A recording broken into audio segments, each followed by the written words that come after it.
C'est l'une des plus grandes brigades de l'armée ukrainienne, celle qui se targue d'attirer des milliers de volontaires sur le front, la 3e brigade d'assaut. Mais il y a la communication. C'est la 3e brigade en Ukraine, qui est l'une des brigades ukrainiennes les plus aguerries et les plus sophistiquées. Et ce qui se cache derrière ces images. Des références à une symbolique néo-nazie. Du top de l'armée ukrainienne, hein. C'est le régiment hérité d'Azov, c'est ça? C'est ça, c'est-à-dire qu'il était lancé, la 3e brigade de fantassins, d'assaut, il était lancé par Bilecki, qui est à l'origine de brigade d'Azov. Figure historique de l'extrême droite ukrainienne la plus radicale, il est notamment actif à la fin des années 2000. Il dirige alors un groupe paramilitaire qui s'appelle Patriotes d'Ukraine, connu pour sa violence, sa rhétorique racialiste, xénophobe et antisémite. Slava Ukraini! En 2007, il écrit « La mission historique de notre nation en ce siècle crucial est de mener et de diriger les peuples blancs du monde dans la dernière croisade pour leur existence. Une croisade contre la sous-humanité sémite. » C'est aussi Bilecki qu'on voit sur ces images d'une manifestation en 2009 à Kiev.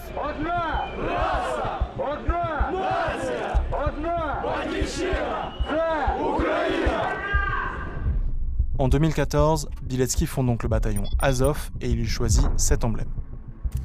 Au centre figure une Wolfsangel, un crochet de loup en allemand. C'est un symbole issu de l'héraldique germanique qui a notamment été utilisé comme emblème par la division SS Das Reich, connue en France pour avoir perpétré le massacre d'Oradour-sur-Glane. Un des hauts lieux de la cruauté hitlérienne. Une ville incendiée, fusillée, torturée. Avant Azov, c'était déjà l'emblème du groupe Patriotes d'Ukraine, dirigé par Bilecki et dont on vient de mentionner l'idéologie. Pour vous dire, c'est une brigade qui fait vraiment toute l'attractivité d'être fantassin dans l'armée ukrainienne aujourd'hui. Le soleil noir, un symbole littéralement inventé par les SS. Il figurait sur le sol du château de Wewelsburg, acquis par leur chef Heinrich Himmler en personne pour en faire leur quartier général. Surtout popularisé après-guerre dans les sphères néo-nazies, c'est devenu un des principaux symboles de la mouvance. C'est eux qui font la promotion, mais aussi parce qu'ils sont les plus efficaces sur le terrain. Des soldats qui affichent des symboles néo-nazis, mais aussi une dizaine de sous-officiers et d'officiers, y compris à certains des plus hauts postes de commandement de la 3e brigade d'assaut. Comme celui-ci, qui se fait appeler War et porte un tatouage de soleil noir sur le coude. Il commande le 2e bataillon mécanisé de l'unité. Idem pour Dmitro Koukarchuk, en charge du recrutement de la brigade.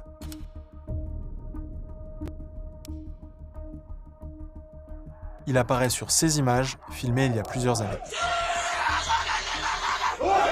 Eux qui sont en train maintenant, aujourd'hui, de faire la défense et de contourner justement la percée des Russes sur Dobropil, là, dans la région de Donetsk. On peut encore citer Bors, qui a dirigé une unité anti-char. Sur ses jambes, un soleil noir, une croix gammée, l'emblème de la SS et le chiffre 88. Un code très répandu dans les sphères néo-nazies, 8 pour H, la 8e lettre de l'alphabet, et donc 88 pour HH, Heil Hitler. C'est-à-dire c'est vraiment une manière de faire qui est très innovante. En ligne, on trouve aussi ces photos qui montrent des groupes de soldats de la 3e brigade d'assaut en train de faire des saluts nazis. Sur cette photo, au premier plan, un officier chargé de la formation des recrues. Il y avait pas mal de propagande russe, y compris, qui était faite pour intimider les personnes, pour ne pas y aller. Eux, ils montrent que ça peut être différent. Trois grenades à main, croisées les unes avec les autres. À une grenade près, c'est exactement l'emblème de la division SS Dirlewanger, l'une des plus brutales de la Seconde Guerre mondiale. Les emblèmes de plusieurs autres unités de la 3e brigade d'assaut sont aussi composés de soleils noirs. Mais elle n'est pas la seule entité militaire ukrainienne à concentrer des soldats arborant fièrement des symboles néo-nazis. Ces autres structures sont elles aussi liées à l'héritage d'Azov. Il y a notamment Kraken, une force d'élite dirigée par le renseignement militaire ukrainien. L'un de ses commandants et cofondateurs, Serhiy Velishko, surnommé Chili, est un ancien hooligan de la ville de Kharkiv, vétéran du régiment Azov dans la guerre dans le Donbass. Ils sont en train de coopérer directement avec des partenaires même internationaux. Ils ont ouvert leur partie du front pour les innovations qui sont, par exemple, en collaboration avec les Ukrainiens et d'autres pays, pour qu'il y ait un vrai retour expérience du terrain. De la division Borodach. C'est lui qu'on voit sur cette photo, derrière le drapeau de l'unité avec une Totenkopf, et ici accompagné d'un sigle SS. C'est vraiment une brigade qui fait beaucoup de choses. Elle est peuplée, certes, beaucoup de personnes qui sont bénévoles. Au sein de Kraken, l'un de ses bras droits, surnommé Thor, porte un tatouage de Totenkopf ainsi que le chiffre 88 sur le bras.